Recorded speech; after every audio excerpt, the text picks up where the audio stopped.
جھوٹوں میں سے بہت بڑا جھوٹ کربلا کی یہ کہانی ہے.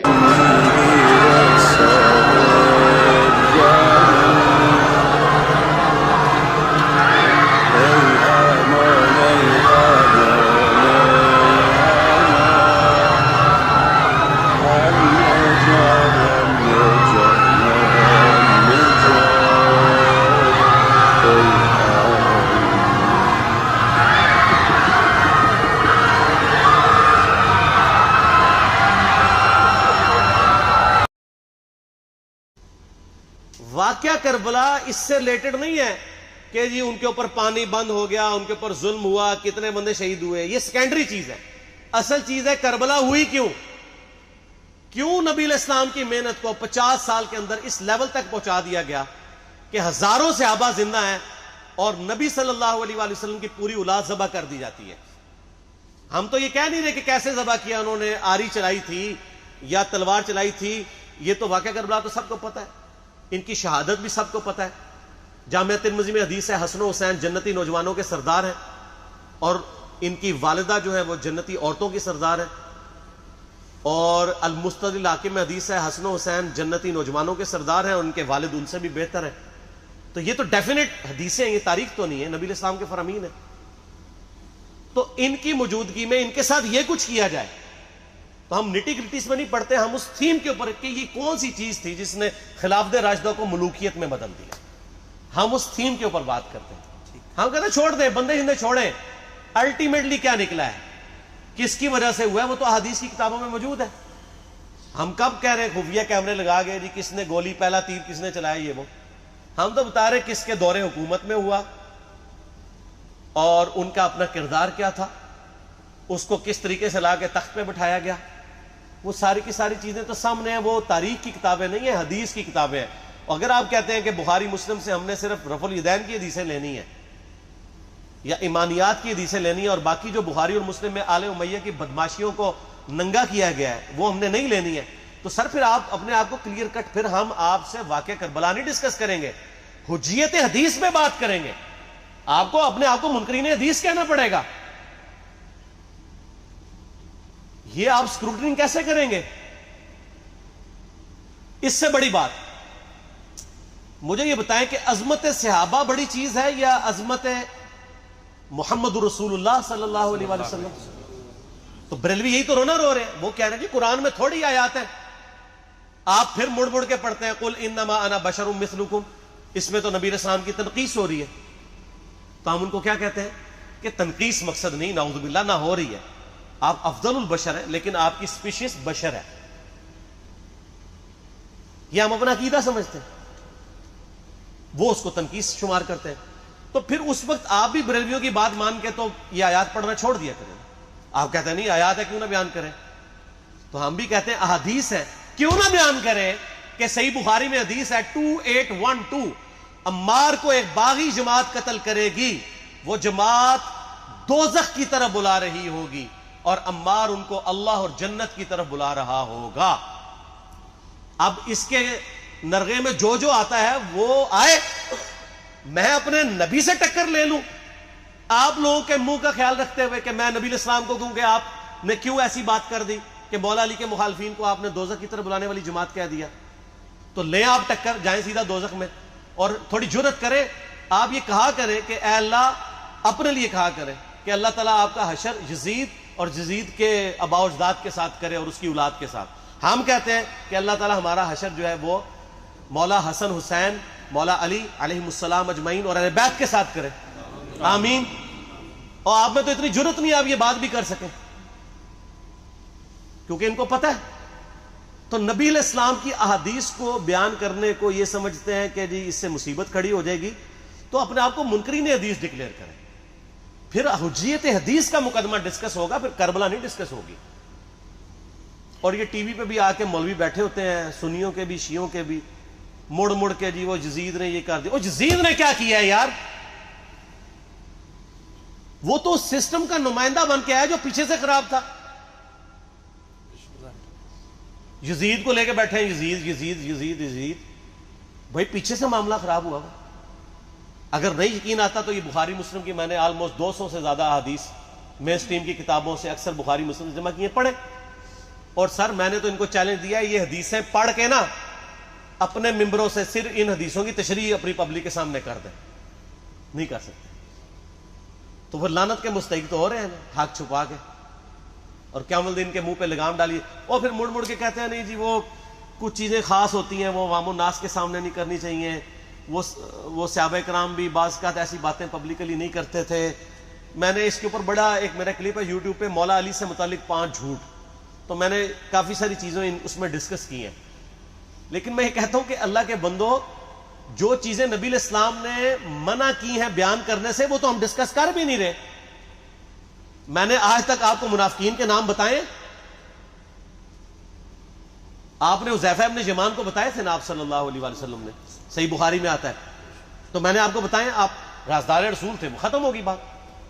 میں نے کبھی ڈسکس کی ہے؟ اگرچہ میں نے صحیح مسلم کی حدیث 7035 نمبر ڈسکس کی ہے کہ نبی علیہ السلام نے فرمایا میرے صحابہ میں 12 منافق ہیں، وہ کبھی بھی جنت میں داخل نہیں ہوں گے یہاں تک کہ سوئی کی ناکے سے اونٹ نہ گزر جائے، اور ان میں سے 8 ایسا ہے جس کی کمر پہ دوبیلا پھوڑا نکلے گا.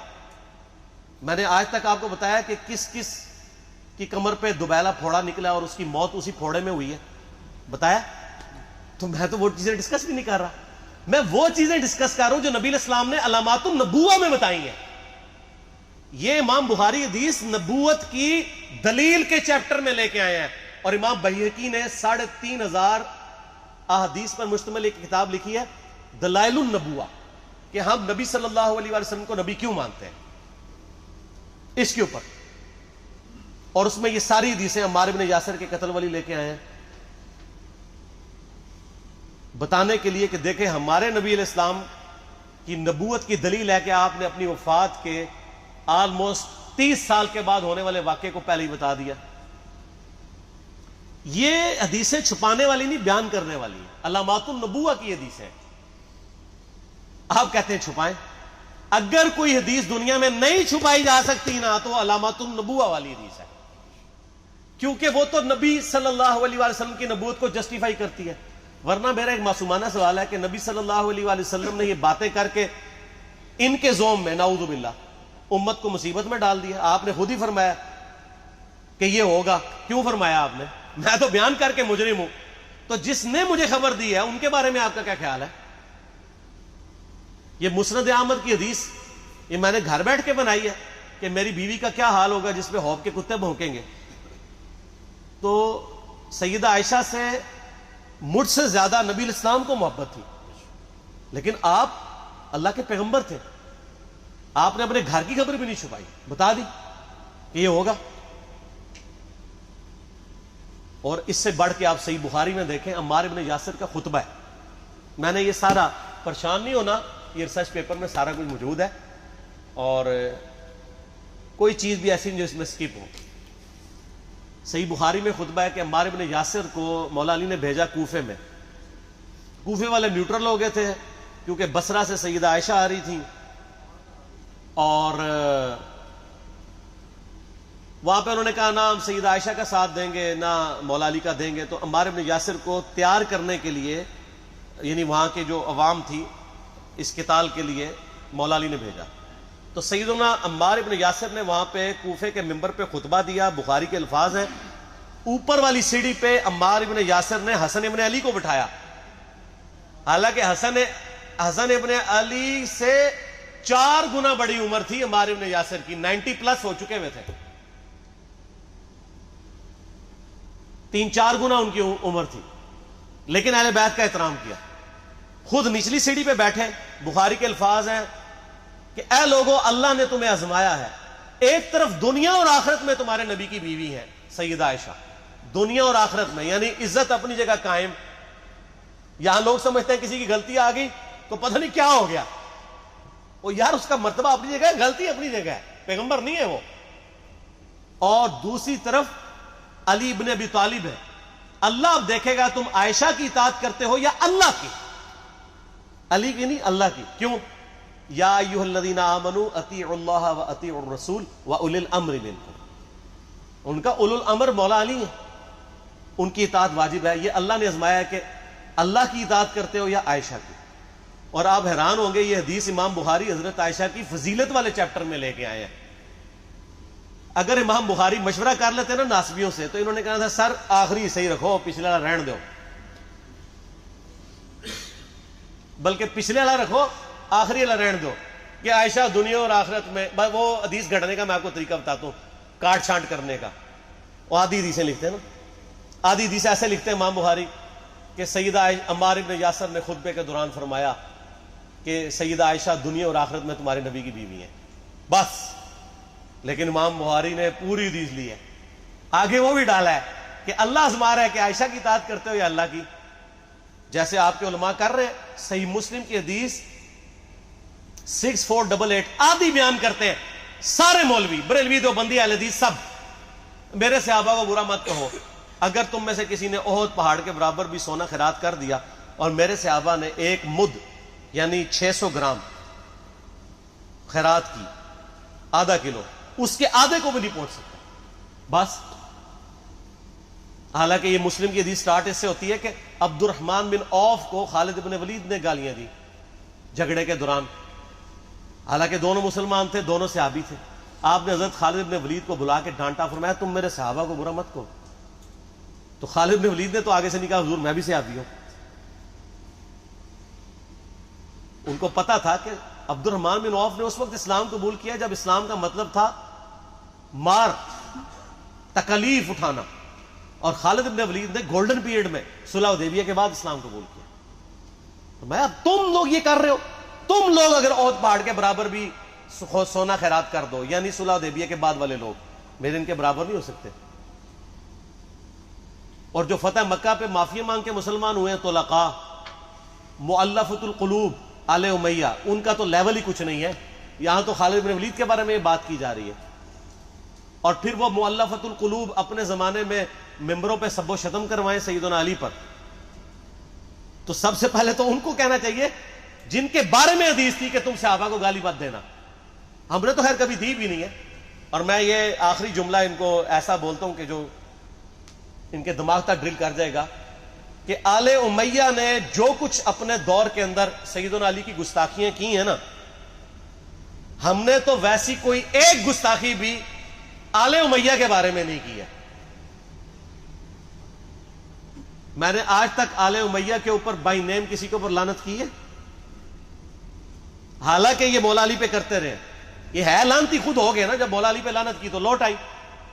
مسند ابی یعلا میں صحیح سند کے ساتھ حدیث موجود ہے، مسند احمد میں بھی موجود ہے کہ سیدنا علی کو جس نے گالی دی اس نے رسول اللہ کو گالی دی صلی اللہ علیہ وسلم۔ جب ام سلمہ نے کہا تھا، شیخ زبیر صاحب نے اس کو تحکیم میں صحیح لکھا ہوا ہے فوٹ نوٹ کے اوپر، کہ لوگوں تمہارے ممبروں پر رسول اللہ کو گالیاں دی جاتی ہیں، تو انہوں نے کہا معاذ اللہ، ہم کب کہیں گے، ایسا نہیں ہو سکتا۔ تو ام سلمہ نے کہا تم لوگ علی اور اس سے محبت کرنے والوں پہ گالی گلوچ نہیں کرتے ہو کیا؟ جبکہ میں نبی کی بیوی کہتی ہوں کہ سب سے زیادہ رسول اللہ سے محبت، سیدنا علی سے محبت نبی صلی اللہ علیہ وآلہ وسلم کرتے تھے۔ لہٰذا جب یہ تم کہتے ہو نا علی پر لعنت، علی سے محبت کرنے والوں پہ لعنت، تو یہ لعنت تو تم نبی علیہ السلام تک لے کے جا رہے ہو، نعوذ باللہ، کیونکہ علی سے محبت کرنے والا پہلے نمبر پہ نبی صلی اللہ علیہ وآلہ وسلم ہے۔ اور پھر کہتے ہیں سب کا مطلب وہ تنقید ہے، اور نہ، پرانیاں گلاں، پرانے بابے، پرانے بزرگ، جھوٹے ہو۔ صحیح مسلم کھولو 6229، غدیر خم سے اگلی حدیث، لعن اللہ ابا التراب کے الفاظ ہے، مٹی والے ابن ابی طالب پر لعنت، یہ الفاظ موجود ہے۔ سب کا ترجمہ لعنت ہی ہے، تنقید نہیں ہے۔ اچھا پھر میرا معصومانہ سوال ہے کہ اس کا مطلب ہے صحابہ پہ تنقید کرنا اچھا کام ہے؟ کہیں گے نہیں، تو بتاؤ یہ برا کام کون کرتا تھا؟ شیعہ کا ابا کون ہے؟ رافضیوں کا ابا کون ہے؟ آل امیہ۔ تو لہذا شیعہ نو میں کہنا کہ تسی شیخین کے اوپر بکواس اور تبرہ کرنے کی بجائے نا، آپ لوگوں کو حقائق بتائیں کہ ٹوٹی کمند کہاں۔ یہ سب مجرمین آل امیہ، اور یہ آل امیہ اور بنو ہاشم کی لڑائیاں نبی علیہ السلام کی بعثت سے پہلے چل رہی تھی، صدیوں سے چل رہی تھی۔ وہ تو پھر اللہ نے بنو ہاشم کو نبوت کے لیے چنا، تو ان کو یہ پھر جیلسی ہضم نہیں ہوئی، وہ چیز آگے چلتی رہی۔ خیر چھوڑ دیں، ایک تلخ ٹاپک ہے۔ صلاۃ بر محمد و آل محمد، اللہم صلی علی محمد و علی آل محمد. ٹھیک ہوگا.